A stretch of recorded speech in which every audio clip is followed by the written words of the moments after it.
Hello friends, today we are discussing about application of Schrödinger wave equation, class 11, chapter 2, structure of atom.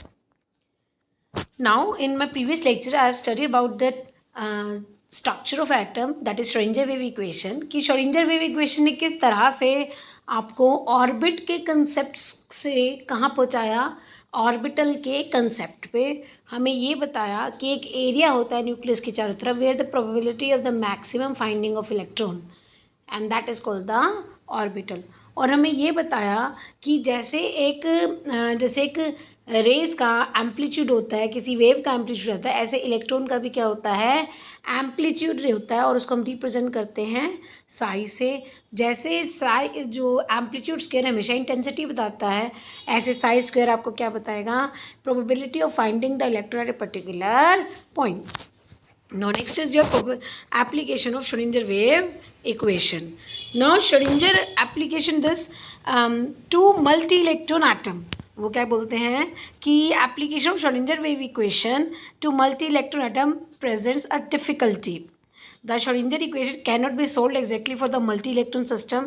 भाई ठीक बात है, हम multi-electron system के लिए तो इसको solve नहीं कर पाते. This is difficulty can be overcome by using approximate method. लेकिन अप्रॉक्सीमेट मेथड लेके हम इसको क्या कर सकते हैं, सॉल्व कर सकते हैं। Such calculation with the aids of modern computers show the orbital in the atom other than the hydrogen do not differ in any radical way from the hydrogen orbitals discussed above.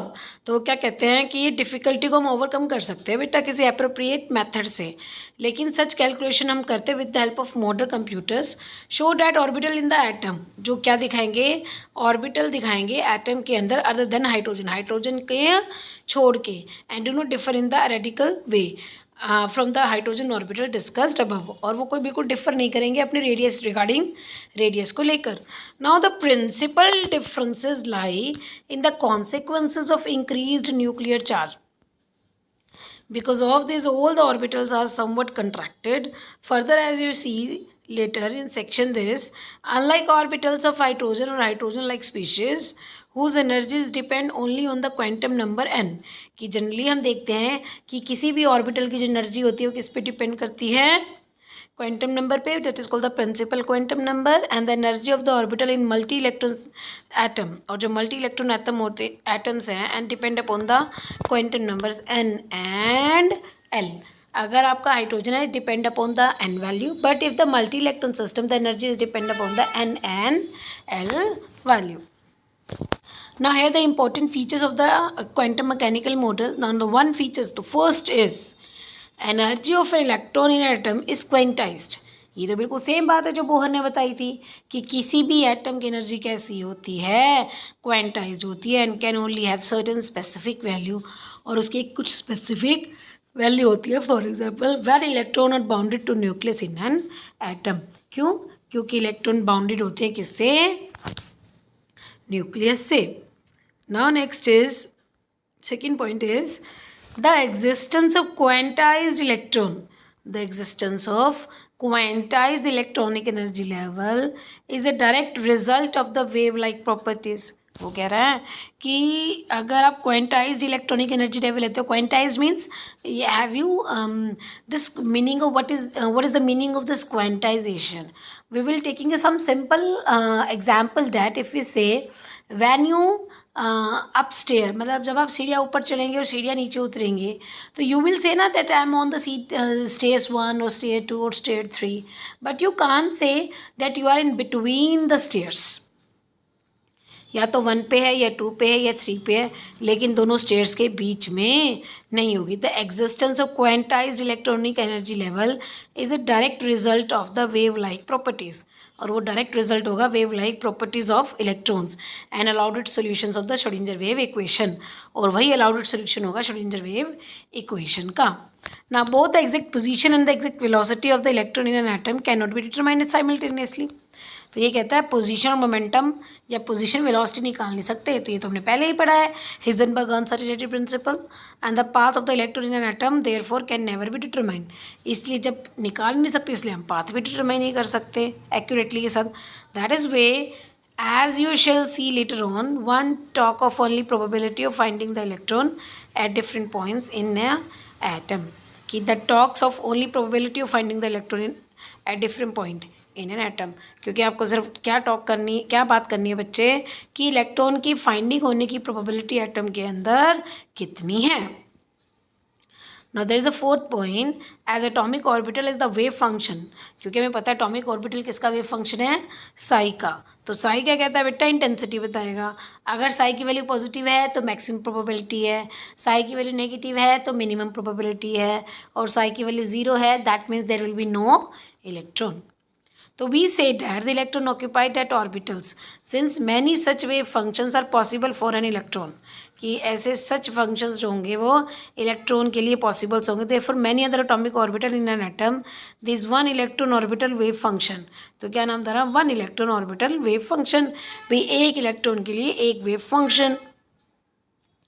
Or the orbital form the basics of the electronic structure of an atom. And each orbital the electron has a definite energy. जब भी किसी orbital में electron होगा तो उसकी energy कैसी रहेगी, definite रहेगी, फिक्स रहेगी. And orbital can not contain more than 2 electron. और एक ऑर्बिटल में 2 से ज़्यादा इलेक्ट्रॉन नहीं आएंगे. That is the Pauli exclusion principal. आप आगे चल के पढ़ेंगे बच्चे. And the electron have a definite energy and orbital can not contain more than 2 electrons. In the multi-electron atom, the electrons are filled in various orbitals. Electron various orbitals से filled होंगे in order to increasing energy. For such electron of a multi-electron atom, there shall therefore be an orbital wave function characteristics of the orbital it occupies. All the information about the electron in an atom is stored in its orbital wave function. अगर आप किसी भी electron के बारे में information कर लेना चाहते किसी भी एटम के इलेक्ट्रॉन के बारे में, तो सारी फंक्शन किस में होगी, साई में होगी. And the quantum mechanics make it possible to the exact this information out of psi. और क्वांटम मैकेनिक्स हमें ये सिखाते हैं कि जितनी हो सके उतनी इन्फॉर्मेशन हम साई से ले सकें. Now probability of finding an electron at a point within the atom is proportional. जो probability है इलेक्ट्रॉन के फाइंड आउट करने की किसी भी पॉइंट पर एटम के अंदर, वो डायरेक्टली प्रोपोर्शनल होगी उसके वेव फंक्शन के. And that is the psi square.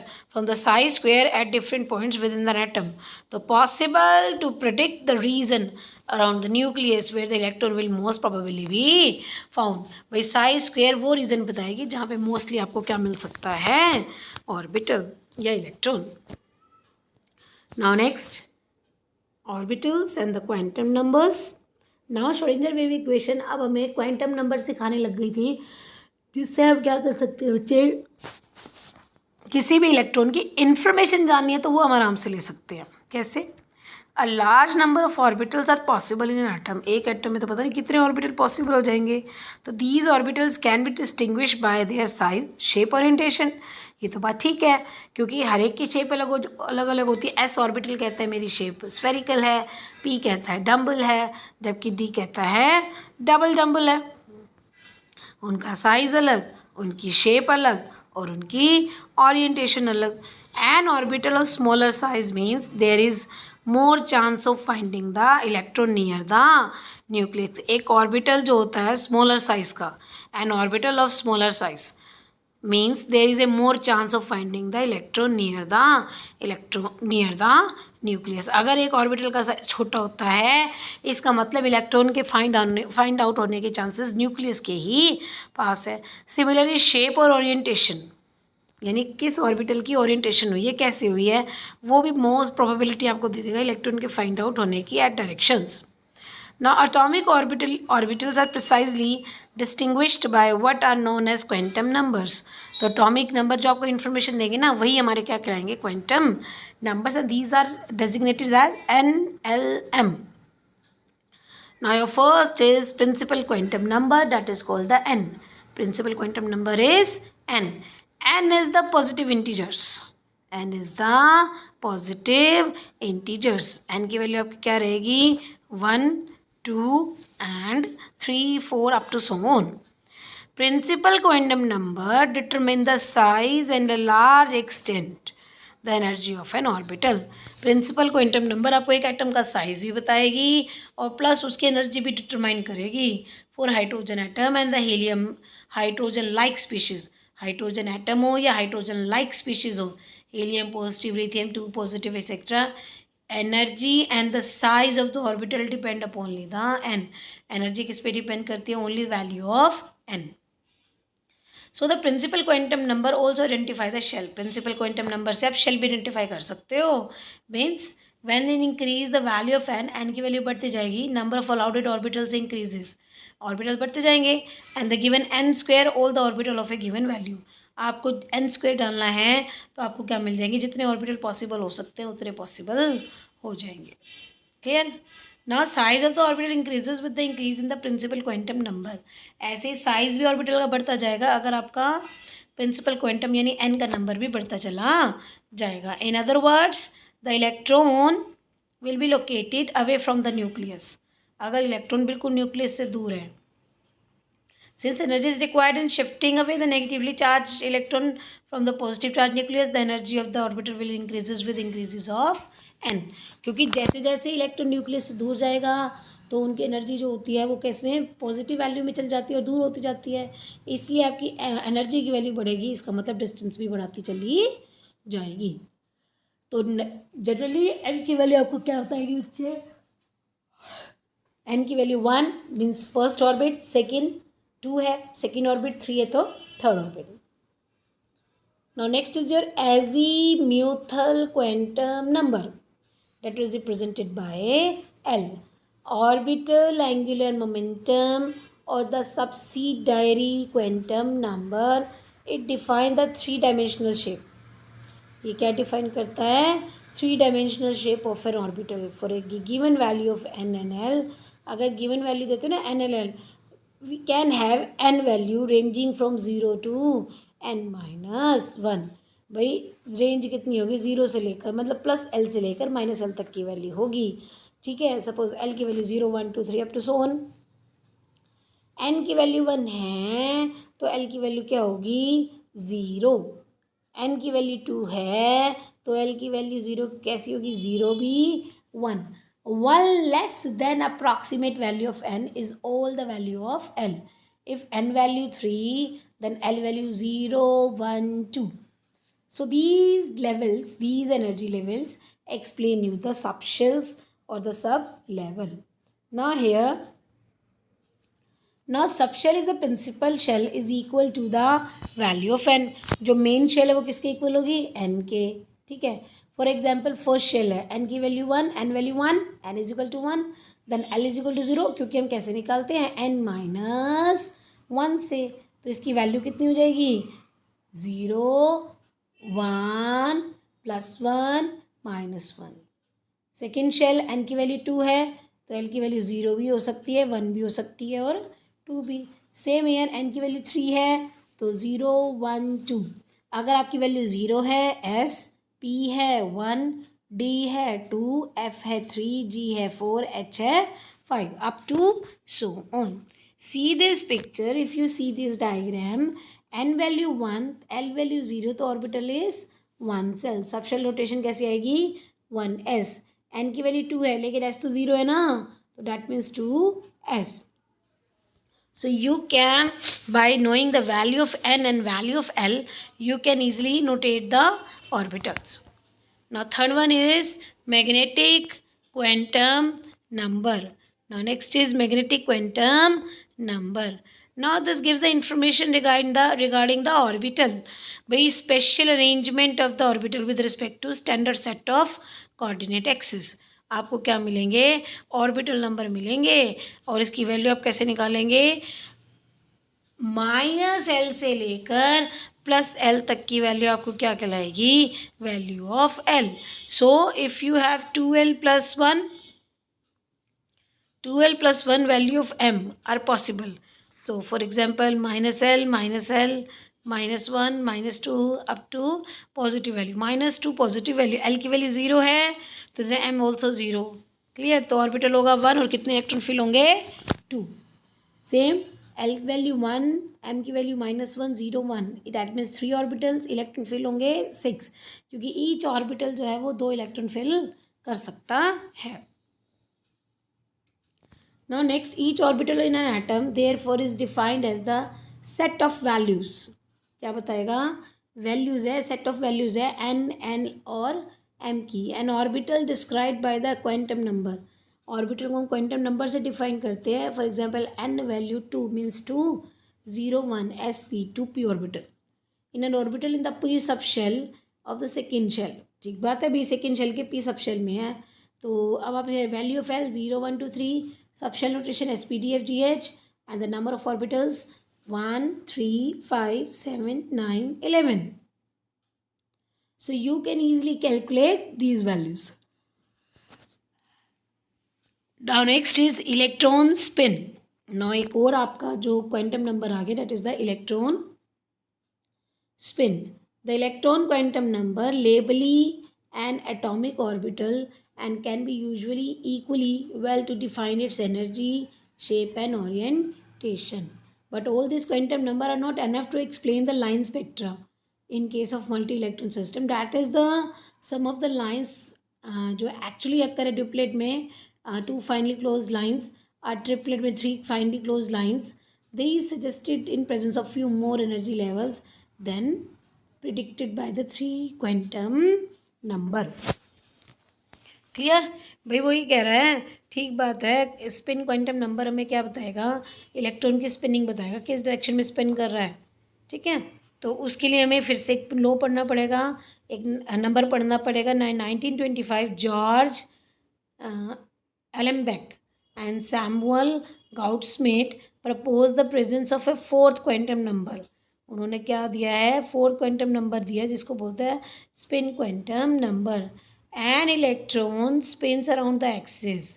It's such a similar way, जैसे जो है आपके न्यूक्लियस चक्कर, अर्थ चक्कर काटती है किसके चारों तरफ? सन के. In other words, an electron besides charge in mass. अगर इलेक्ट्रॉन को अगर आपको क्या बता दें कि भाई आप इलेक्ट्रॉन की जो डायरेक्शन है वो एंटी क्लॉकवाइज है कि वो कैसी है? क्लॉकवाइज है. तो इसको हमें बताया था, that is called the spin quantum number. An electron spin its own axis, ये तो हमें पता है. ठीक है. Such a similar way to earth spin around its own axis while revolving around the sun. बिल्कुल ही उसी तरह से जब अर्थ अपने एक्सिस पे घूमती है, लेकिन जब वो न्यूक्लियस के चारों तरफ चक्कर काटती है, सॉरी प्लैनेट के चारों तरफ, प्लैनेट सन के चारों तरफ जो चक्कर काटेगा. इन other words, electron besides charge and mass, intrinsic spin, angular quantum number. भाई बेशक से उसके पास चार्ज है, मास है इलेक्ट्रॉन के पास, लेकिन फिर भी एंगुलर मोमेंटम भी है. ठीक है, तो इससे हम क्या निकाल सकते हैं? Spin, angular momentum of the electron, और वेक्टर क्वांटिटी जिसको हम कहते हैं, एंड हैव 2 ओरिएंटेशन. और वो 2 ओरिएंटेशन क्या है? अगर वो क्लॉकवाइज है तो +½ एंटी क्लॉकवाइज इलेक्ट्रॉन है तो -½ this 2 spin states of the electron. And are normally हम रिप्रेजेंट करेंगे, अगर ऊपर की तरफ है तो स्पिन अप है, नीचे की तरफ है तो स्पिन डाउन है. For electron that have the MS value, जो स्पिन क्वांटम नंबर की वैल्यू थी +½ and other -½ are said to have opposite spins. Are said to have opposite spin. An electron cannot hold more than 2 electrons. अब एक जो orbital है वो hold नहीं कर सकता है 2 से ज़्यादा electron, and this 2 electron should have opposite spin. लेकिन इनकी भी कैसी स्पिन होनी चाहिए? अपोजिट. तो अब हम समराइज करें इसकी. एन वैल्यू क्या है बेटा? Principal quantum number. क्या बताएगा? कौन सी शेल है? एन स्क्वायर से आप क्या निकाल लोगे? ऑर्बिटल. एल क्या आइडेंटिफाई करेगा? Shape of the orbital. ठीक है. 2l+1 क्या यूज़ करेगा? Number of electrons. ठीक है. फॉर एग्जांपल एल की वैल्यू 0, पी की वैल्यू 1, और आपकी क्या है? एल की वैल्यू 2 है. तो that to sum extend also permit the energy of the magnetic quantum number of orbital in a multi electron system. Now next, जो मैग्नेटिक क्वांटम नंबर है, design the orientation of the, जो spin quantum number है वो क्या design करेगी? आपका orientation of orbital. For given value of L and M has 2l+1 value. हर एक वैल्यू के लिए कैसी वैल्यू लोगे? 2l+1 rule. And the same the number of orbital पर shell. It means the number of orbital is equal to the number of ways in which they are formed. Now refers to the spin. तो अब देखते जाइए क्या question दे रखा है बेटा. Now the total number of orbital बताओ, n value 3. Now we know that the n value 3, that is 3 square, that is comes out to be 9, because we can easily calculate the n value by squaring of the n. Now next SPD notation दीजिए. देखिए n की value 2, इसका मतलब 2. Now l की value 1 है तो SP 0 1, तो कौन सा ऑर्बिटल हो गया? 2p. 4 and l 4 और 0 किसके लिए होती है? s के लिए. 4s. 5 0 1 2 3 4p d f. ठीक है, तो 0 1 0 1 2 3 s p d f. तो इसका मतलब ये कौन सा पाएगा? 5f. Now next is n value 3, l value 2, 0 1 2 s p d. तो ये ऑर्बिटल कौन सा पा गया? 3d. I hope you understand बच्चों. Hello friends, today we are discussing about the shapes of atomic orbitals. Now इससे पहले बच्चे हमने ये देखा कि किस तरह से श्रोडिंगर वेव इक्वेशन ने हाइड्रोजन एटम के लिए स्ट्रक्चर्स जो थी, हाइड्रोजन एटम का जो स्ट्रक्चर्स था वो एक्सप्लेन किया. हाइड्रोजन एटम के एटम से हम कैलकुलेट कर सकते हैं, एनर्जी को कैलकुलेट कर सकते थे. हम इन्फॉर्मेशन जान सकते हैं by set of 4 quantum number. कि एक अगर मुझे इलेक्ट्रॉन का एड्रेस जानना है ना, तो वो एड्रेस हमें कौन बताएगा? Quantum number. Now next is your shapes of atomic orbitals. तो अब हमें क्या देखना है? श्रोडिंगर वेव इक्वेशन हमें शेप्स कैसे निकालनी सिखाता है. Now the orbital wave function और साई, ये आपको पता ही है कि साई हमें क्या बताएगा? ऑर्बिटल के अंदर इलेक्ट्रॉन की प्रोबेबिलिटी को बताएगा. For an electron in an atom has no physical meaning. अगर आप खाली अकेला साई लेते हो तो इसका कोई फिजिकल मीनिंग नहीं है. It is simply a mathematical functions है, coordinate of the electron. For different orbital the plots of different wave function as the function of R. If you plot the graph R versus psi, where R is the distance from the nucleus, clear, are different, gives the plots for the 1s 2s, and here they see this graph, that is psi versus r. If you see this graph, you will see this is for the this is for the 1s. If you Sai versus are, क्योंकि हमें पता है electron के find out होने की probability कहाँ है? Nucleus के बिल्कुल पास है. तो देखो किस तरीके से वेव फंक्शन की प्रोबेबिलिटी बढ़ती जा रही है और अल्टीमेटली न्यूक्लियस के पास उसकी प्रोबेबिलिटी आ गई. लेकिन जैसे आप न्यूक्लियस से दूर जाते हो, साई की वैल्यू भी जो होती है वो बढ़ने लग जाती है, जिससे हमें ये पता चलता है कि किस तरीके से कि साई की वैल्यू न्यूक्लियस के पास से ही क्या हो जाती है? ज़्यादा होती है, लेकिन न्यूक्लियस से दूर क्या हो जाएगी? कम होने लग जाएगी. नाउ सेकेंड इज, अब हम ये देखें कि सेकेंड आपको जो 2s का डायग्राम है वो आपको क्या बताता है कि जैसे जैसे न्यूक्लियस से इलेक्ट्रॉन की डिस्टेंस कम होती जाती है, तो एक पॉइंट ऐसा आएगा जहाँ पे प्रोबेबिलिटी क्या हो जाएगी? 0, और उसके बाद वो क्या हो जाएगा? बढ़ने लग जाएगा. तो यहाँ से हमें पता चलता है कि एक पॉइंट ऐसा आता है जहाँ पे प्रोबेबिलिटी जो होती है वो क्या होती है? 0, जिसको उसने नाम दे दिया नोट्स का. जिसको क्या नाम दे दिया आपने? नोट्स का. तो इससे 1s और 2s दोनों का हम पता कर सकते हैं. Clear?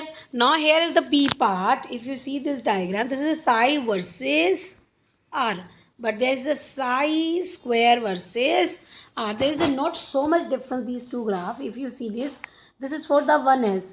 If you see this diagram, both have the same value, both have the same number.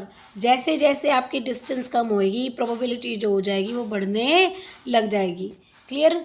Electron के फाइंड आउट होने की प्रोबेबिलिटी बढ़ने लग जाएगी. क्यों? क्योंकि न्यूक्लियस पे इलेक्ट्रॉन नहीं मिलेगा, लेकिन न्यूक्लियस के पास मिल जाएगा. अगर वो ऑर्बिटल कौन सा है? 1s. Now if you see this in 2s, here the probability कम हो रही है, लेकिन एक पॉइंट ऐसा है जहाँ प्रोबेबिलिटी ज़्यादा हो गई है, फिर क्या हो गया? कम हो गई है, और वो क्या कर रही है? डिस्टेंस को टच कर रही है. इसका मतलब जो ये टच पॉइंट होता है इसको हम क्या बोलते हैं? Notes. This touch point. Clear हुआ कि this touch point is called this node, and this node means there is a no probability of electron. तो this is in case of 2s. हमने ये एग्जामिन किया कि न्यूक्लियस के पास electron find out होना difficult है, लेकिन न्यूक्लियस के दूर जाओगे तो इलेक्ट्रॉन अब आपको मिल सकता है. वहाँ पे प्रोबेबिलिटी जो है वो बढ़ने लग जाएगी. Now see, now according to the German physicist Max Born, तो ये मैक्स बोर्न थे जिन्होंने हमें डायग्राम बनाने सिखाए। तो square of the wave function, तो उन्होंने अब एक और प्लॉट किया साई स्क्वायर, जो हमें क्या बताएगा, प्रोबेबिलिटी ऑफ डेंसिटी बताएगा, किसकी, इलेक्ट्रॉन की, एट दैट पॉइंट की, भाई इस पॉइंट पर इलेक्ट्रॉन की प्रोबेबिलिटी है या नहीं है, मीन्स मिलेगा या वो नहीं मिलेगा। और वेरिएशन बताई Sai square versus 1r in case of 1s and 2s orbital. Now here again you may note that curves for the 1s orbital are different. 1s और 2s दोनों के लिए कर्व है, डिफरेंट है। सी दिस कर्व, अगर आप 1s और 2s की कर्व्स देखेंगे तो 2s में आपको एक नोड नजर आएगी, और नोड क्या होती है, जो आपकी एक्स एक्सिस को टच करेगी, ठीक है। 1s में ऐसी कोई नोड नहीं है, लेकिन 2s में ऐसी एक नोड आती है, पहले टच करती है, फिर वो वापस से प्रोबेबिलिटी को बढ़ाएगी, फिर कम होने लग जाएगी। Now this is called a node. Now it may be noted that the 1s orbital the probability density is maximum eight the nucleus. तो ये मैंने ऑलरेडी आपको एक्सप्लेन किया था कि अगर आपने 1s का डायग्राम देखा हो तो 1s पे इलेक्ट्रॉन के फाइंड आउट होने की प्रोबेबिलिटी ज़्यादा है, लेकिन ये डिक्रीज होएगी as we move away from it. लेकिन जब हमने 2s देखा तो प्रोबेबिलिटी पहले तो डिक्रीज होगी, क्यों, क्योंकि अब 2s ऑर्बिटल न्यूक्लियस से और भी दूर हो गया, तो पहले तो प्रोबेबिलिटी डिक्रीज करेगी, और इतनी डिक्रीज करेगी वो कहाँ जाएगी, ज़ीरो पे, और उसके बाद फिर से अगेन स्टार्ट करना शुरू हो जाएगी। तो after reaching A small maxima it decrease again. अगर एक स्मॉल मैक्सिमा टच इंक्रीज होने के बाद वो फिर से क्या करेगी, अगेन कम होने लग जाएगा और अप्रोच करेगी ज़ीरो को। और ये तब होगा जैसे जैसे आप आर की वैल्यू क्या करते जाएंगे, इंक्रीज करते जाएंगे। तो reason where this probability density function reduces, जिस रीज़न पे प्रोबेबिलिटी डेंसिटी रिड्यूस हो रही है, और वो रिड्यूस किस पर हो रही है, ज़ीरो पे। तो मैंने आपको बोला था जिस पॉइंट पर वो एक्स एक्सिस को टच करेगी, no that point where the x axis is touch, that point is called node. इस पॉइंट को हम क्या नाम देंगे बच्चे, node. Clear? The region where this probability density functions reduce to zero, इसको हम नोडल सरफेस भी बोलेंगे या फिर नोड्स। जनरली एनएस के लिए अगर आपने नोड्स निकालना तो you can use the formula n-1। Suppose अगर आपसे क्वेश्चन ये पूछा जाता है, you have 1s orbital and find out the nodes, तो इन 1s orbital how can you find it, n-1, n value 1, 1 - 1 that is 0। इसका मतलब 1s ऑर्बिटल में नोड नहीं होता, 2s में 1 नोड होता है, 3s में 2 नोड्स होते हैं। तो number of nodes increase as will increase the principal quantum number n, and the number of nodes for the 2s orbital, अभी मैंने आपको निकालना सिखाया था, n-1। तो 2s में 1 है, 3s में 2 है, 4s में 3 है। जैसे जैसे n की वैल्यू बढ़ेगी नोड्स भी क्या होती जाएगी, बढ़ती चली जाएगी। तो these probability density variation can be visualised, आप इसको विजुअलाइज कर सकते हो। अब हम इसको दिखा सकते हैं, कैसे दिखाएं, clouds program in terms of charge clouds program. हम चार्ज क्लाउड्स के डायग्राम ड्रॉ करके हम बना सकते हैं। तो इस डायग्राम्स में क्या होगा, density of the dots, dot की डेंसिटी जो है किसी रीजन में वो रिप्रेजेंट करेगी इलेक्ट्रॉन की प्रोबेबिलिटी को फाइंड आउट करने की। Now see this diagram, if you see this here 1s and the second is the 2s orbital. Now in 1s probability is just nearer to the nucleus, but here see this, if you carefully examine this, here the probability is minimum around the nucleus, और जहाँ पे ये minimum है, now that is called the node। इसको हम क्या बोलेंगे, note. Now see again कि बाउंड, अब इसी को हम क्या बोलते हैं, boundary surface diagram. Now the boundary surface diagram of the constant probability density for different orbitals give a fairly good representation of the shapes of the orbitals. आपको एक शेप मिल जाएगी बाउंड्री सरफेस डायग्राम से।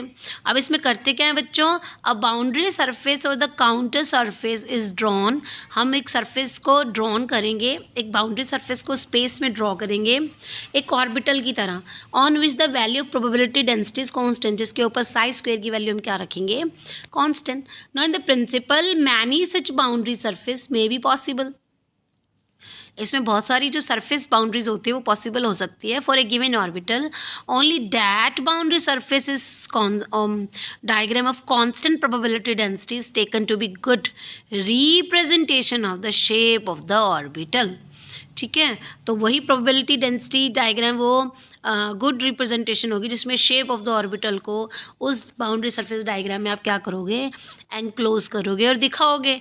तो enclose is a reason और the volume in which the probability of finding the electron is very high. तो उस diagram में हमें वो एरिया जरूर दिखाना है जिसके अंदर हमें प्रोबेबिलिटी जो है इलेक्ट्रॉन के फाइंड डाउन की होनी चाहिए, approximate 90%। Now that where that 90% probability is present, उसको हम क्या नाम दे देंगे, orbital.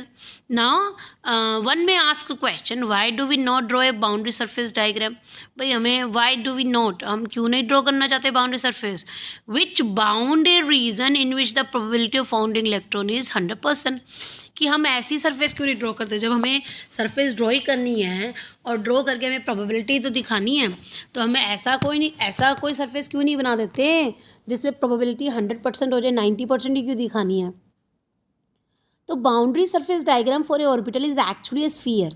तो हम ये कहेंगे बच्चे कि जो बाउंड्री सरफेस डायग्राम ड्रॉ कर रहे हैं ना फॉर ए एस ऑर्बिटल, वो एक सिर्फ छोटा सा एक स्फीयर है जिसके सेंटर में क्या है, न्यूक्लियस। 2 डायमेंशन में this sphere looks like a circle. 2 dimension में तो ये स्फीयर आपको कैसे नजर आएगा, सर्कल के तरह। और ये एनक्लोजेज अ रीजन, और ये की रीजन है इसके अंदर जहाँ पे प्रोबेबिलिटी जो होगी वो 90% ही मिलेगी। Thus, if we see that 1s and 2s orbital are spherical in shape, अब हमें पता है spherical shape की है, तो in reality all the s orbital are spherical in symmetry. That is, the probability of finding the electron at a given distance is equal to all the direction. अब उसकी spherical क्यों है, क्योंकि किसी भी डिस्टेंस पे s ऑर्बिटल में probability जो होती है वो कैसी होती है, equal.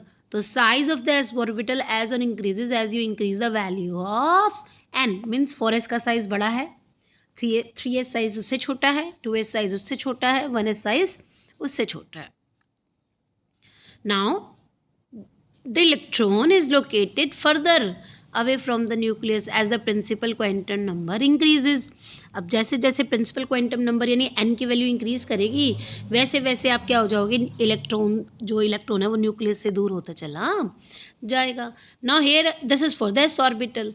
Now again if you want to draw the surface diagram, if you want to draw for the 2s orbital, so firstly you have to know the nodes. Suppose if you want to draw 1s orbital, अगर आपने 1s के लिए draw करना है तो this is the sphere जहाँ पे probability क्या है, मैक्सिमम है 90% है, and here is the nucleus, तो आपकी प्रोबेबिलिटी यहाँ पे ही पाएगी। Now this is for the 1s. Now if you want to draw the 2s, तो firstly you have to know the n-1, that is 2 - 1, that is 1 node. हमें node कितने मिलेंगे, 1। तो इसका मतलब इसके अंदर एक ऐसा आप बनाओगे जहाँ पे एक एरिया ऐसा आएगा जहाँ पे प्रोबेबिलिटी जो होगी वो 0 होगी, और उसके बाद आपकी प्रोबेबिलिटी जो है वो बढ़ती चली जाएगी। Now if you want to draw for the 3s, now here 2 3 - 1, तो that means number of nodes कितनी आएंगी, 2। So this is your 3s orbital, ये फर्स्ट नोड, अगेन 1 नोड, और 1 नोड के बीच में आप क्या दिखाएंगे, डॉट। क्लियर दिस मीन्स जैसे जैसे n की वैल्यू बढ़ती जाएगी आप नोड्स को दिखाते चले जाओगे। Now here for the 2p orbital this diagram the nucleus is at origin. आपका जो ओरिजिन दैट विल्स, अगर आप ये देखिए ना, सी नाउ अगर आप ग्राफ ड्रॉ करते हैं तो this is the origin and this represent the nucleus, there px py pz. Now px has 3 orbital, so this is x orbital, this is y orbital, and this is z orbital. Now in this diagram the nucleus is at the origin. Unlike s orbital, the boundary surface diagram are not spherical. आप s की तरह नहीं बना सकते, क्यों, क्योंकि s में तो प्रोबेबिलिटी इक्वल थी, बट p में प्रोबेबिलिटी इक्वल नहीं होती है। p ऑर्बिटल में 2 लॉब्स होते हैं, इसलिए शेप कैसी आती है, डम्बल शेप। ठीक है, तो there are 1 either side of the plane, और प्लेन के दोनों साइड्स पे आप एक एक बनाएंगे, and it passes through the nucleus, और वो nucleus this middle point is called the nucleus. Clear, and the probability of the density function is 0 on the plane, और उस बिल्कुल मिडल में प्लेन एरिया में प्रोबेबिलिटी क्या होगी, वो 0 होगी, और वो आपका नोड्स कहलाएगा। साइज, शेप, एनर्जी तीनों ऑर्बिटल की बिल्कुल बराबर होगी, इसलिए हम इसको क्या नाम देते हैं, डीजेनरेट ऑर्बिटल. तो differ however in the way the lobes, सिर्फ डिफरेंस क्या होती है, शेप भी सेम, साइज भी सेम, एनर्जी भी सेम, बस डिफरेंस होता है उनके लॉब्स के ओरिएंटेशन से along the x y z axis. If you see this x y z, if the lobe is present at the x axis, now this is called px, this is called px, क्योंकि ये p axis पे lobe बनाया है. सी px, तो lobe आप किस में बनाएंगे, x axis पे. और अगर आपको बनाना है y पे, तो lobe आपका कहाँ बनेगा, y पे. now if you want to draw z, तो lobe आपका कहाँ बनेगा, z. तो px, this is py and this is pz. So you have three lobes. Clear? 2px, if you draw this for the 2p, that means the 2px, 2py and 2pz.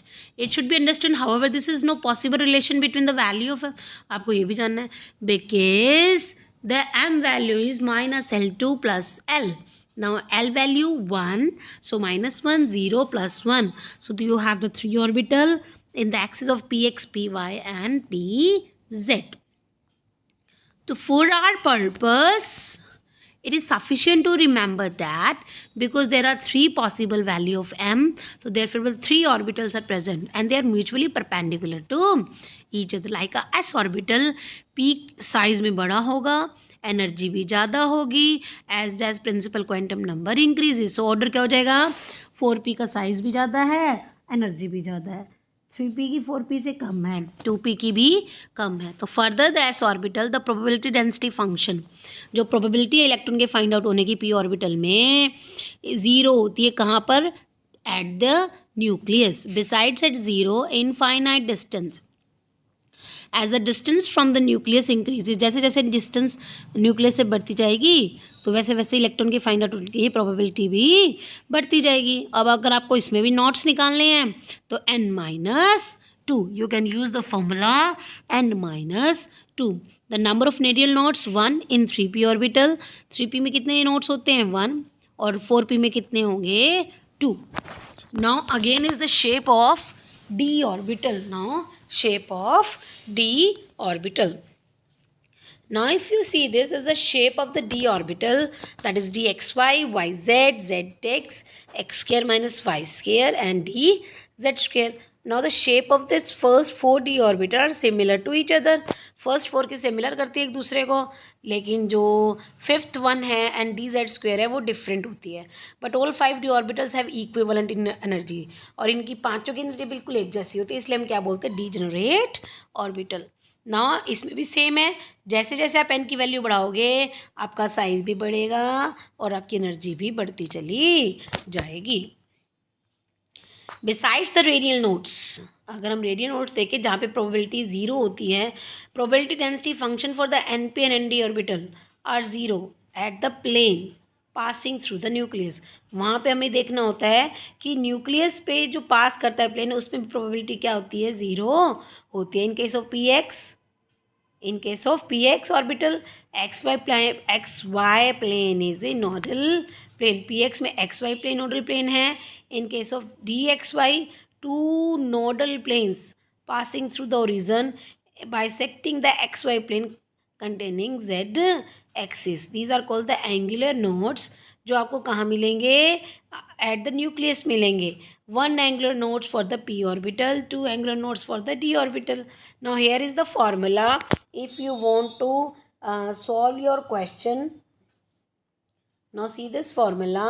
अगर आपको angular nodes निकालने हैं तो this is the formula, that is n l की value, जो l की value होगी वो क्या होगी आपकी, angular nodes. Clear? Now if you want to calculate the radial nodes,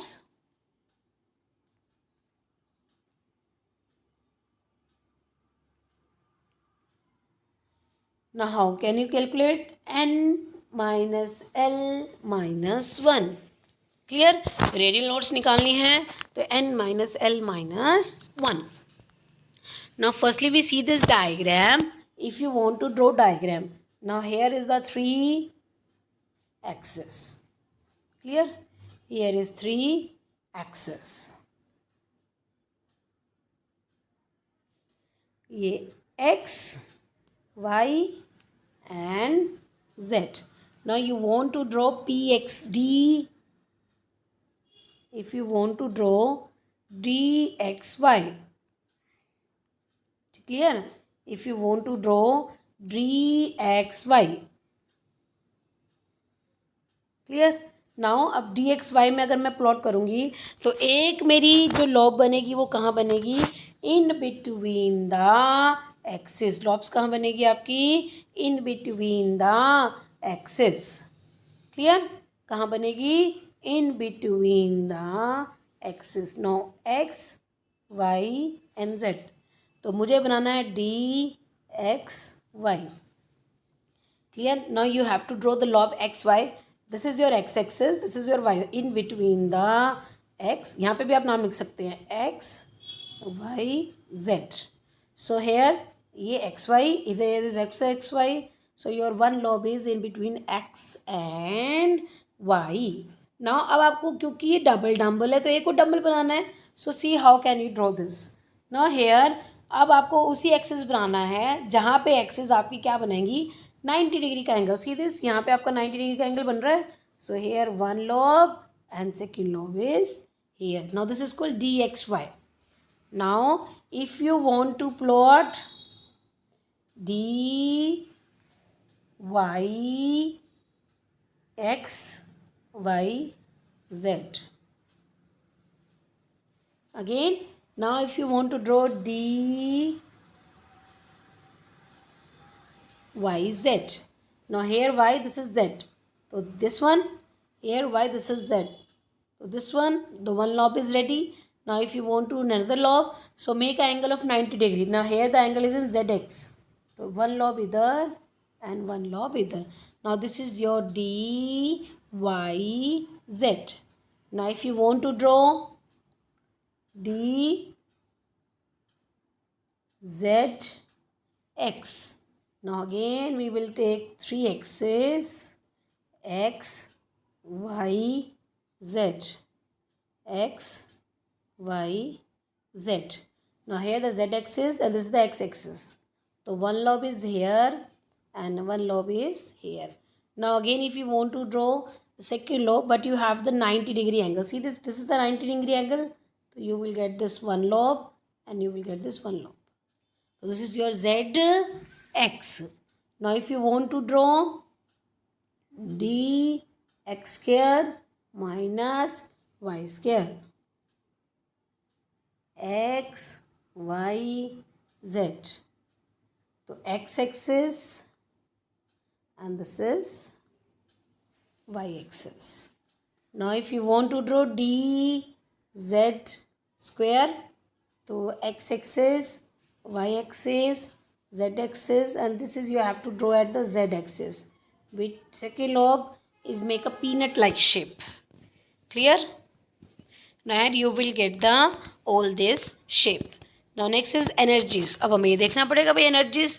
Now the energy of the electron in an hydrogen atom is determined solely by the principal quantum number. आप कैसे निकालोगे भाई? Principal यानी N value से निकाल लेंगे. तो just for the hydrogen atom हमें पता है 1s ओनली वन ऑर्बिटल है. जैसे जैसे आप 1s से 2s 3s 3p ऐसे जाएंगे तो एनर्जी जो होती है वो बढ़ती चली जाती है. लेकिन अगर हम देखें 1s then 2s have the two orbital. 1s and then उसके बाद क्या है? 2s की कितनी ऑर्बिटल है? 2 है. सो 1s एनर्जी, फिर 2s का एक को सबशेल होता है 2p, लेकिन इनकी एनर्जी क्या रहेगी? इक्वल. अगेन फिर क्या आ जाता है? 3s 3p 3d, लेकिन इनकी एनर्जी कैसी हो जाएगी? Equal. Again 4s 4p 4d 4f, इन सब की एनर्जी कैसी रहेगी? Equal. Again 5s 5d 5p and 5f, energy कैसी रहेगी? इक्वल. ये तो था लेकिन हाइड्रोजन के लिए. But we have the multi electron system. Although the shapes of 2s and 2p orbitals are different and electron has the same energy when it is 2s orbital as when it is present in the 2p orbital. बेशक से shape अलग है लेकिन energy equal रहेगी, चाहे वो 2s में हो चाहे वो 2p में हो. और इसी को हम क्या बोलते हैं? Degenerate orbital. अगर electron low most stable state में means closer to the nucleus है तो उसे बोलते हैं ग्राउंड स्टेट। और अगर वो इतना स्ट्रॉन्ग इन्फ्लुएंसेस है कि वो जंप कर गया और वो ऊपर चला गया है, मीन्स वो 1s को छोड़ के 2p में चला गया है, 2s में चला गया है, ऊपर की तरफ मूव कर गया है, अवे फ्रॉम द न्यूक्लियस गया है, तो उसको हम क्या नाम देंगे बच्चे? Excited state. क्लियर? सो यहाँ से हमें पता चला कि किसी भी मल्टी इलेक्ट्रॉन सिस्टम की जो एनर्जी होती है वो बिल्कुल हाइड्रोजन की तरह नहीं होती है, वो बहुत सारे फैक्टर्स पे डिपेंड करती है। तो depend not only on the n factor that is the principal quantum number, सिर्फ एन की वैल्यू नहीं, और भी बहुत फैक्टर्स होते हैं जिनके ऊपर डिपेंड करती है। बट और किस पे डिपेंड करती है? Azimuthal quantum number, means L की वैल्यू पर भी डिपेंड करेगी और एल की वैल्यू पे भी डिपेंड करेगी। For the given principal quantum number, अगर आपको प्रिंसिपल क्वांटम नंबर यानी वैल्यू ऑफ एन पता है तो जो ऑर्डर होता है ना डिफरेंशियल का वो कैसे होता है? एस की एनर्जी कम होती है, पी की उससे ज़्यादा होती है, डी की उससे ज़्यादा होती है और एफ की उससे भी ज़्यादा होती है। तो within a principal quantum number अगर ए की जैसे 3s 3p 3d and 3f, 4s 4p 4d and 4f, S की कम है, पी की उससे ज़्यादा है, 4d की उससे ज़्यादा है और 4f की उससे भी ज़्यादा होती है। For the higher energy levels this differences are sufficiently pronounced and staggering of orbital. तो जैसे मतलब स्टैगर्ड फॉर्म में, स्टैगरिंग मीन स्टैगर्ड फॉर्म में आपको एनर्जी मिलेगी। तो आप जब ये डायग्राम देखेंगे सी दिस 1s की सबसे कम एनर्जी है, this is for the hydrogen and b is for the multi electron system. 2s 2p both have equal energy but here the 2p कम है और 2p की ज़्यादा हो गई। Again 3s 3p 3d is equal energy but here 2p after 2p that is 3s and after that 3p and after that 4s। Now if we see this, now for the given principal quantum number the energy of the orbital increases in the order of s p d f, means f energy सबसे ज़्यादा होगी, क्यों? क्योंकि वो nucleus से दूर है। तो s एनर्जी सबसे कम, after that p, after that d and after that f। For the higher energy levels अगर लेवल बढ़ जाता है तो these differences are sufficiently pronounced and staggering of the orbital energy may result that 4s energy lower than the 3d, 6s energy lower than the 5d or 4f energy lower than the 6p. The main reason for the having difference energy, main reason क्या है इसका कि different energy क्यों आती है? of the subshell in the mutual repulsion among the electrons, क्योंकि electrons के बीच में क्या आ रही है? repulsion आ रही है multi electron system में। The only electrical interaction present in the hydrogen atom is the attraction between the negatively charged electron and the positively charged nucleus. Now in multi-electron atom, besides the presence of attraction between the electron and the nucleus, कि multi electron system में electron और proton के और electron और nucleus के attraction के अलावा repulsions भी आती हैं, और वो रिपल्शंस किस किस के बीच में होती है? Every electron and the other electron present in the atom, कि जो एटम्स डिफरेंट डिफरेंट शेल्स पे प्रेजेंट होते हैं उनके बीच में क्या जाती है? रिपल्शन। तो अट्रैक्शन रिपल्शन दोनों की वजह से क्या आती है? अनस्टेबिलिटी क्रिएट होती है। Thus the stability of an electron in a multi-electron system is because total attractive interactions are more than the repulsive interaction. तो जो स्टेबिलिटी है मल्टी इलेक्ट्रॉन सिस्टम में, जो टोटल अट्रैक्टिव इंट्रैक्शन आती है मीन्स इलेक्ट्रॉन की और प्रोटॉन की इंट्रैक्शन, वो मोर होती है, ज़्यादा होती है as compare to electron repulsive interaction. इसलिए मल्टी इलेक्ट्रॉन सिस्टम कैसा हो जाता है? स्टेबल हो जाता है। तो in general the repulsive interaction of the electron in the outer shell with in the electron in the inner shell are more important. तो जनरली वो क्या कहता है? जो रिपल्सिव इंट्रैक्शन होती है इलेक्ट्रॉन्स की इन द आउटर शेल, जो आउटर शेल में जो इलेक्ट्रॉन के बीच में रिपल्शन होती है with the electron in the inner shell, जो इनर शेल की वजह से होती है वो ज़्यादा इंपॉर्टेंट होती है। और on the other hand the attractive interaction of an electron increases with the increases of positive charge. ये तो हमें पता ही है कि अगर जितने इलेक्ट्रॉन आप बढ़ाओगे उतने हमारा क्या बढ़ जाता है? प्रोटॉन बढ़ जाता है और न्यूक्लियस के ऊपर पॉजिटिव चार्ज इंक्रीज करने लग जाता है, और जहाँ पॉजिटिव चार्ज बढ़ेगा तो क्या बढ़ जाएगा? Nuclear charge. nucleus force of attraction on the nucleus. So due to the presence of the electron in the inner shell, electron in the outer shell will not experience the full positive charge of the nucleus. तो अब outer most के जो shell होते हैं उसके ऊपर nucleus का पूरा फोर्स ऑफ अट्रैक्शन नहीं लग पाता, होल्ड नहीं हो पाता. किसकी वजह से? जो इलेक्ट्रॉन किसके बीच में प्रेजेंट है? न्यूक्लियस और आउटर मोस्ट शेल के बीच में जो इलेक्ट्रॉन प्रेजेंट है वो इलेक्ट्रॉन आउटर मोस्ट शेल के इलेक्ट्रॉन पर न्यूक्लियस का होल्ड होने ही नहीं देते, और जिसको हम बोलते हैं शील्डिंग इफेक्ट और द स्क्रीनिंग इफेक्ट. क्लियर? तो दिस नेट इफेक्ट, और जो भी इफेक्ट होता है will be lower due to net effect. क्या हो जाता है? वो लोअर हो जाता है. क्यों? Due to partial screening of the positive charge on the nucleus by the inner shell electron. क्योंकि अंदर के इलेक्ट्रॉन बाहर के इलेक्ट्रॉन को न्यूक्लियस के चार्ज से बचाकर रख लेते हैं. तो इसी को हम क्या नाम देंगे बच्चे? Shielding of the outer electron from the nucleus by the shell, inner shell electrons, and the net positive charge experienced by the outer electron is known as. अब जो नेट पॉजिटिव चार्ज उसके ऊपर आएगा उसको हम बोलते हैं इफेक्टिव न्यूक्लियर चार्ज और जेड इफेक्टिव. तो despite the shielding of the outer electron from the nucleus by the inner shell electrons, attractive force experienced by the outer shell electron. जो अट्रैक्टिव फोर्स जो आउटर मोस्ट शेल के electron पे आ रहा है increases with the increases of nuclear charge. In other words, the energy of that is orbital energy decreases with the increasing of atomic number. कहने का मतलब है जैसे जैसे एटॉमिक नंबर बढ़ाओगे तो एनर्जी क्या हो जाती है? वो डिक्रीज करने लग जाती है. तो but the attractive and the repulsive interaction depend upon the shell. लेकिन जो ये इंट्रैक्शन है वेदर इट इज़ अट्रैक्टिव है और वो चाहे कैसी है, रिपल्सिव है, वो किस पर डिपेंड करती है? शेल पर और shape of the orbital in which the electron is present. भाई किस ऑर्बिटल में और किस शेल में इलेक्ट्रॉन प्रेजेंट है उसके ऊपर जो अट्रैक्टिव है रिपल्सिव इंट्रैक्शन है वो डिपेंड करती है. तो अगर हम एग्जाम्पल लें, इलेक्ट्रॉन अगर स्फेरिकल शेप का है, अगर इलेक्ट्रॉन्स किसके अंदर हैं? स्फेरिकल शेप के ऑर्बिटल के अंदर, मीन्स एस ऑर्बिटल के अंदर. तो s orbital shield the outer electron from the nucleus more effectively. तो एस ऑर्बिटल की शील्ड करने की पावर ज़्यादा होती है as compare the electron present in the p orbital. Similarly electron present in the p orbital shield the outermost electron more effectively than the electron present is the d orbital. So even though all these orbitals are present in the same shell, further within the shell, due to spherical shape of s orbital electron spends most time closer to the nucleus. तो हमें ये पता चला कि क्योंकि उसकी shape spherical है, क्योंकि इक्वल प्रोबेबिलिटी है इलेक्ट्रॉन के फाइंड आउट होने की, तो मोस्टली ऐसे इलेक्ट्रॉन कहाँ पर टाइम स्पेंड करते हैं? इलेक्ट्रॉन जो टाइम स्पेंड करते हैं वो कहाँ पर करते हैं? Closer to the nucleus in comparison to the P orbitals और D orbital which spend more time in the orbital that will be the far away from the nucleus. तो in other word, for a given shell, अगर आप किसी भी shell की बात करते हैं, means you have the principal quantum number N value 1 2 3 4, the Z effective experienced by the electron.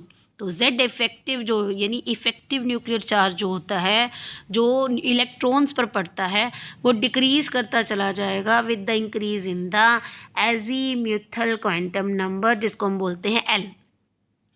Clear? तो इससे हमें पता चला the S orbital electron will be more tightly bounded. तो एस, क्योंकि इसकी azimuthal quantum number for the S value is 0 P1 D2. सो जैसे जैसे आपकी एजीम्यूथल क्वांटम नंबर की वैल्यू बढ़ेगी जो एक्सपीरियंस है वो कम होता चला जाएगा. दैट मीन्स एस ऑर्बिटल के ऊपर ज़्यादा इफेक्टिवली फोर्स लगेगा tightly bounded to the nucleus. P orbital के ऊपर और कम हो जाएगा, डी ऑर्बिटल के ऊपर उससे भी कम हो जाएगा.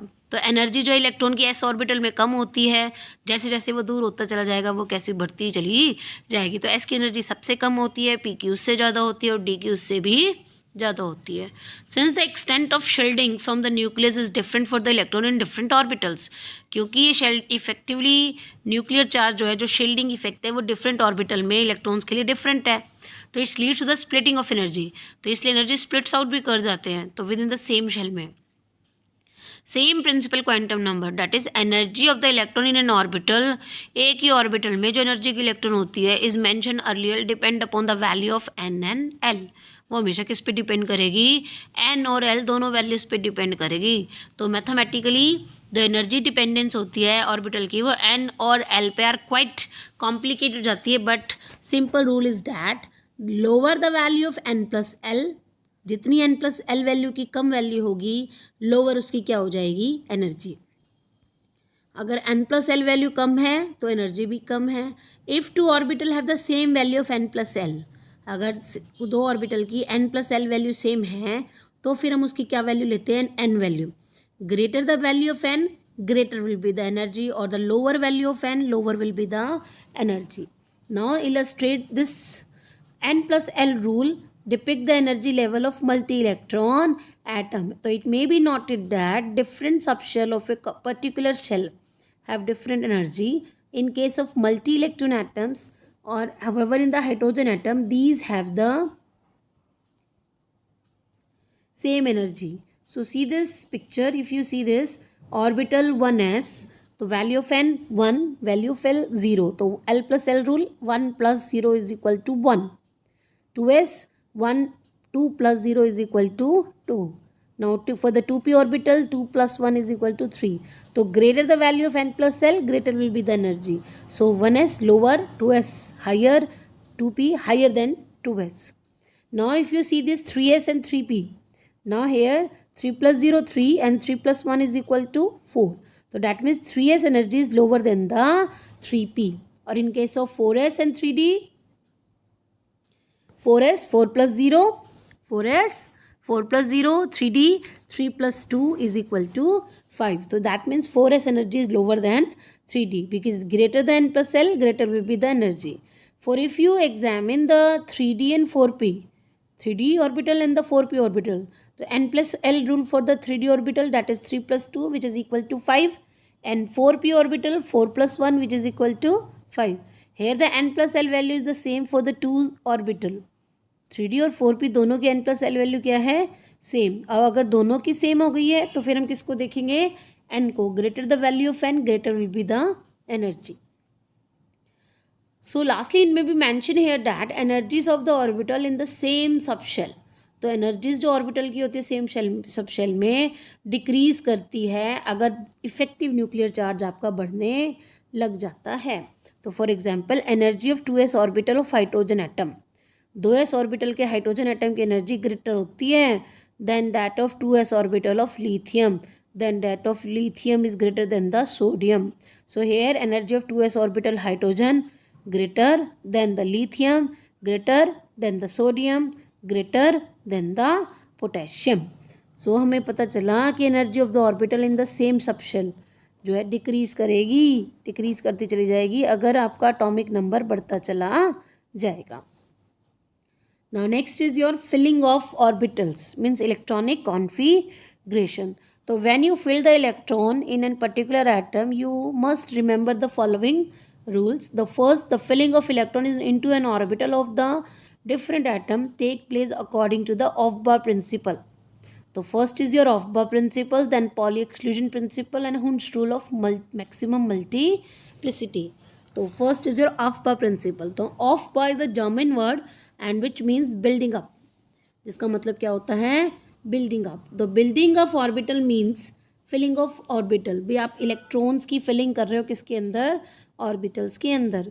सो प्रिंसिपल क्या बताता है हमें, in the ground state of the atom orbital are filled in order of the increasing energy. हमेशा आपने किसी भी ऑर्बिटल में अगर इलेक्ट्रॉन्स फिल करने हैं तो वो हमेशा कैसे फिल किए जाएंगे, in order of their increasing energy. Now in other words, electron first occupy the lowest energy, means जिस ऑर्बिटल की एनर्जी कम होगी पहले इलेक्ट्रॉन उसमें फिल होएगा और उसके बाद किस में फिल होएगा, जिसकी और जिस ऑर्बिटल की एनर्जी कैसी होगी, ज़्यादा. तो orbital only after the lower energy orbital are filled. As you have learnt above, energy in a given orbital depend upon the effective nuclear charge and different type of orbital are affected to different extent. Thus, there is no single ordering of energy of orbital which will be universally correct for all atoms. So here the order is 1s, 2s, 2p, 3s, 3p. Now here the same order, that is 1s, 2s, 1 orbital, फिर second orbital. Now 2s, 2p means that will be the n value 2. Now after the n value 2 you will have the value of 3, 3s, 3p, 3d. Now if you see this, the 3d 4s energy is lower than the 3d. So first आप क्या लिखेंगे बच्चे, 4s और उसके बाद क्या लिखेंगे 3d. तो आपका जो एनर्जी लेवल बन जाता है वो कैसे बनता है, 1s, 2s, 2p, 3s, 3p, 4s, 3d, 4p, 5s, 4d, 5p, 4f, 5d, 6p and 7s. Now in this order, अगर हमें ये order remember करना है तो you easily see, draw this diagram. So here this is for the 1s, 2s, this is n value, this is for the 1s, 2s, 2p, 3s, 3p, 3d, 4s, 4p, 4d, 4f. तो first electron entered in the 1s, then 2s, then 2p, then 3s, then 3p, 4s, then 3d, 3d after 4p, फिर after 4p 4d. Clear. तो हम ऐसे electrons की क्या कर सकते हैं, फिलिंग कर सकते हैं.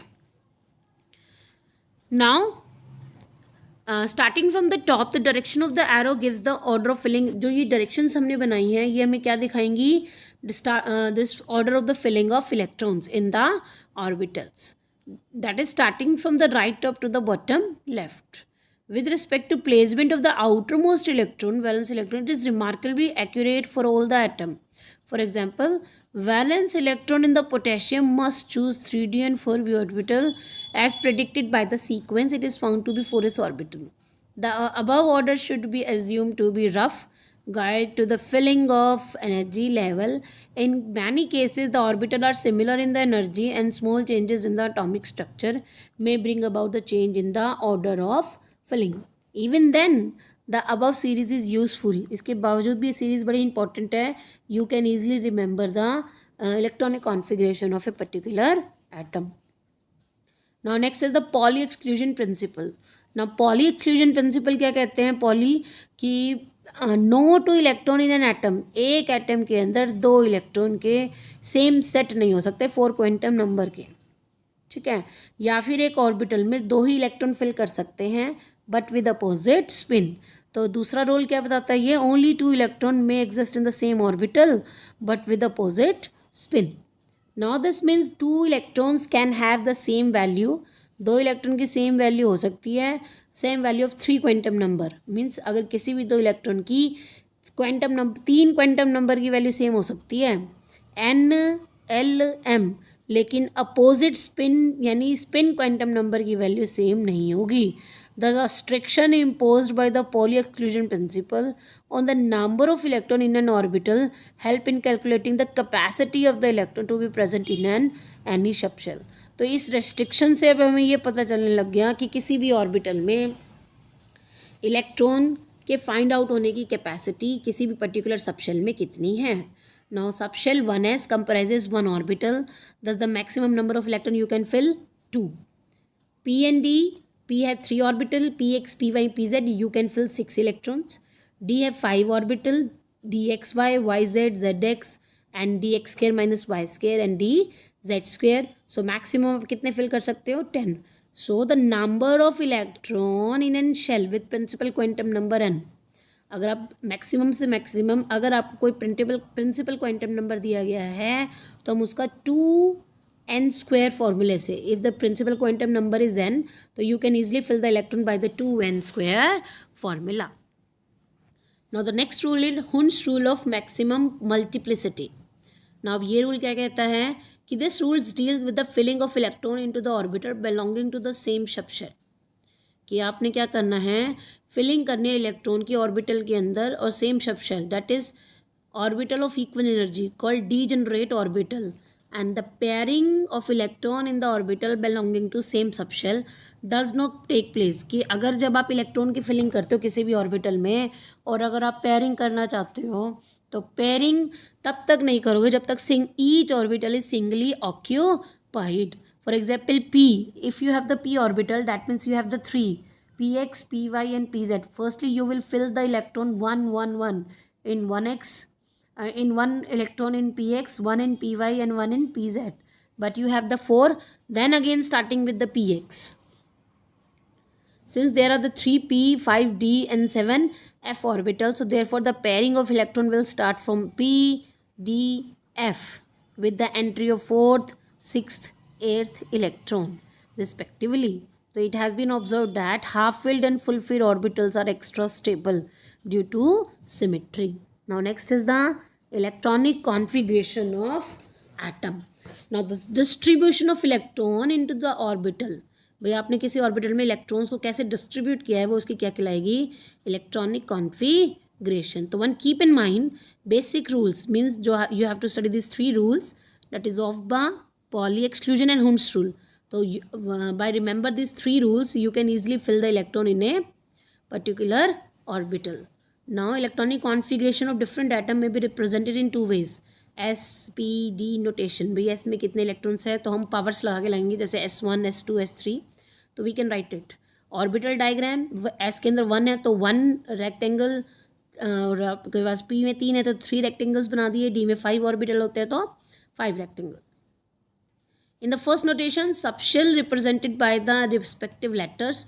पहले सबशेल दिखाएंगे रिस्पेक्टिव लेटर्स से, उससे पहले वैल्यू ऑफ एन दिखाएंगे, इलेक्ट्रॉन की फिलिंग हम उसकी पावर में दिखाएंगे. और अगर हमें स्पिन, क्वांटम स्पिन दिखानी है, हमें इलेक्ट्रॉन्स की स्पिन दिखानी है, तो पॉजिटिव स्पिन अगर ऊपर की तरफ होगा और नीचे की तरफ है तो दैट मीन्स नेगेटिव स्पिन्स है. मीन्स क्लॉकवाइज है तो ऊपर की तरफ स्पिन दिखाएंगे और एंटी क्लॉकवाइज है तो एरो नीचे की तरफ दिखाएंगे. Now next is hydrogen atom has only 1 electron तो which goes into the orbital with the lowest energy. तो हाइड्रोजन के पास सिर्फ एक ही इलेक्ट्रॉन है तो वो सिर्फ वहीं जाएगा जहाँ सबसे कम एनर्जी होगी, that is 1s. So the configuration is 1s1. For the helium 1s2 because in helium there is also 2 electron and having one shell, s shell, and you can fill both the electron in the s shell, so the configuration is 1s2. Now again lithium atomic number 3, तो again start with the 1s, 1s2, 2s1. s सिर्फ 2 ले सकता है तो बाकी remaining कहाँ जाएगा, next में. तो कॉन्फिगरेशन क्या हो जाएगी, 1s2, 2s1. Now next for the beryllium 1s2, 2s2. So keep on this, we can easily write the electronic configuration. Boron 1s2, 2s2, क्योंकि s में 2 ही फिल हो सकती है तो नेक्स्ट इलेक्ट्रॉन कहाँ जाएगा, 2p में, क्योंकि नेक्स्ट ऑर्बिटल कौन सा आता है, 2p1, 2p2, carbon 2p2, nitrogen 2p3, oxygen 2p4, fluorine 2p5 and neon 2p6. क्योंकि अब p ऑर्बिटल में 6 ही इलेक्ट्रॉन फिल कर सकते हैं तो after neon next orbital has to be progressively filled. So this is the different atom with configuration. Now again for the sodium, you know 1s2, 2s2, 2p6, next is 3s1, argon 3p6. So on progressively we can increase the electrons. Clear? Now this written as sodium, हम इसको noble gas electronic core में भी लिख सकते हैं for the sodium, क्योंकि neon atomic number 10 which is a noble gas, so neon 3s1. This is also a way of to written the electronic configuration of sodium. Now next, electron in the completely filled shells are known as core electrons. अगर electron completely filled shell है तो उसको हम क्या बोलते हैं, core electrons. Means inner electrons are also called the core electrons. और जो इलेक्ट्रॉन सबसे बाहर की outer shell में होते हैं उन्हें हम क्या बोलते हैं, valence electrons. Now for example, the electron in the neon are the core electrons and the electron that is sodium to argon are the valence. जैसे सोडियम में आउटर मोस्ट शेल में 1 है तो उसकी वैलेंस इलेक्ट्रॉन कितने हैं, 1. Clear? Calcium में कितने होते हैं, 2, जो उसके 4s शेल में है. तो जो सबसे आउटर मोस्ट के ऑर्बिटल में इलेक्ट्रॉन होंगे वही उसके कौन से कहलाएंगे, valence electron. A new pattern that will be the followed beginning with the scandium, the 3d orbital being lower in energy. तो अगर हम एटॉमिक नंबर 21 से बात करें तो इलेक्ट्रॉन जाना तो चाहिए था 3D में, बट इलेक्ट्रॉन फिल कर गया 4s में. क्यों? क्योंकि 4s की एनर्जी कम होती है 3D में. तो पहले 4s ऑर्बिटल को फिल करेंगे, फिर किसको फिल करेंगे, 3D का. तो आपकी कॉन्फ़िगरेशन क्या बन जाती है, स्कैंडियम 3d1, 4s2. उसके बाद आपका स्कैंडियम के बाद titanium 3d2, 4s2, 3d3, 4s2. So you can progressively filling the electron up to zinc. Thus P3, अब हम जब इसको फिलिंग करेंगे तो you can check it, P3 P6 यानी P3 half filled p orbital, क्योंकि p में 6 डाल सकते हो और आपने कितने फिल करे हैं 3, तो P3 P6 completely fill, D5 half filled, D10 completely fill, F7 half filled, F14 completely fills. तो these half filled and full filled orbitals are extra stable. तो chromium and copper, so therefore this chromium and copper they show the exception. वो क्यों दिखाई इन्होंने exception? क्योंकि इनकी half filled electronic configuration हो गई कॉपर में, क्रोमियम में, और उसके बाद कॉपर में हो गई full filled electronic configuration. Now with the saturation of the 3D orbitals the filling of 4p orbital start at gallium. जब आप गैलियम से करते हो तो 4p स्टार्टिंग हो जाती है, complete at krypton, and next 18 electron fill with the rubidium to xenon, and the pattern of the filling the same. और आपका ये इलेक्ट्रॉन जो फिलिंग का पैटर्न है वो ऐसे क्या हो जाता है, चलता रहता है according to the electronic configuration. Now one may ask what is the utility of knowing the electron configuration. अगर कोई पूछे तो क्या ज़रूरत क्या है ये चीज़ पढ़ने की, तो modern approach to the chemistry in fact depend almost entirely on the electronic distribution. अगर हम मॉडर्न केमिस्ट्री की बात करें तो पूरी तरह से किस पे डिपेंड करती है, इस इलेक्ट्रॉनिक डिस्ट्रीब्यूशन पर ही डिपेंड करती है. For example questions like why 2 or more atom combine to form molecules, why some elements are metals while other are non-metals, why elements like helium and argon are not reactive but elements like the halogens are reactive, why some simple explanation from this electronic configuration. We give the answer of this question by knowing the electronic configuration. So these questions have no answer in the Daltonian model.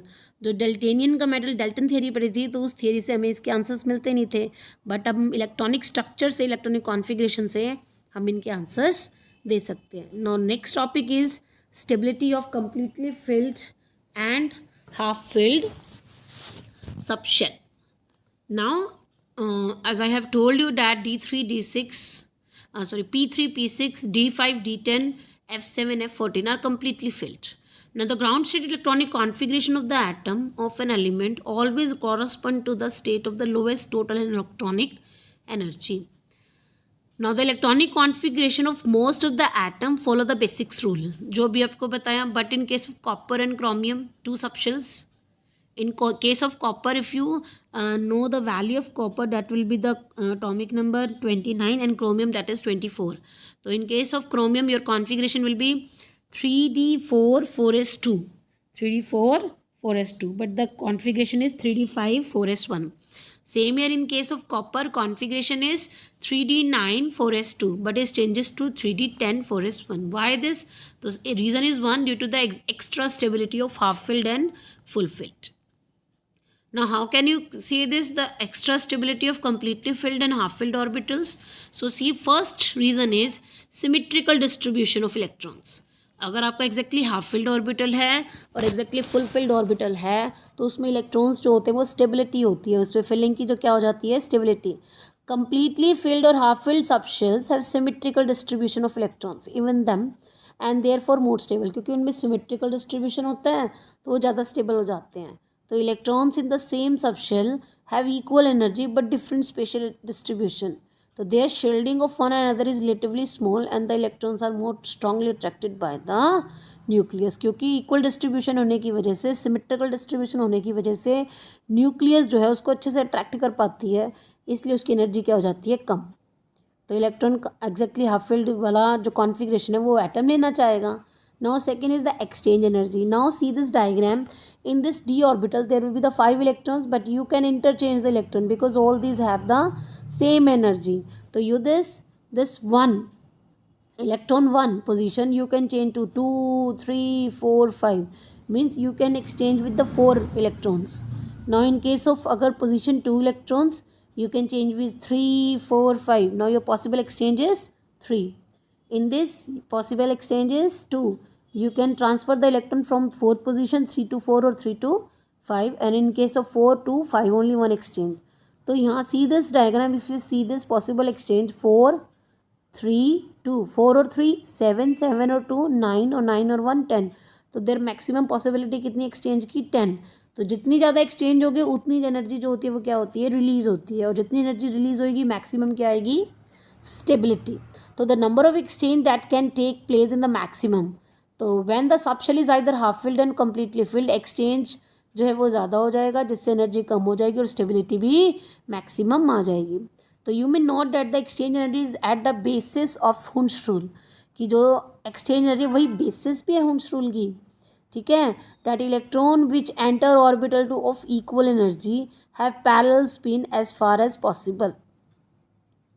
In other words, the extra stability of half-filled atomic orbital is due to small shielding and larger exchange energy and smaller Coulombic repulsion. Attraction ज़्यादा है, repulsion कम है, exchange energy ज़्यादा है. ये 3 factors जो हैं वो possible बताते हैं कि the stability of half filled and full field. So I hope student you will understand the topic of this electronic configuration.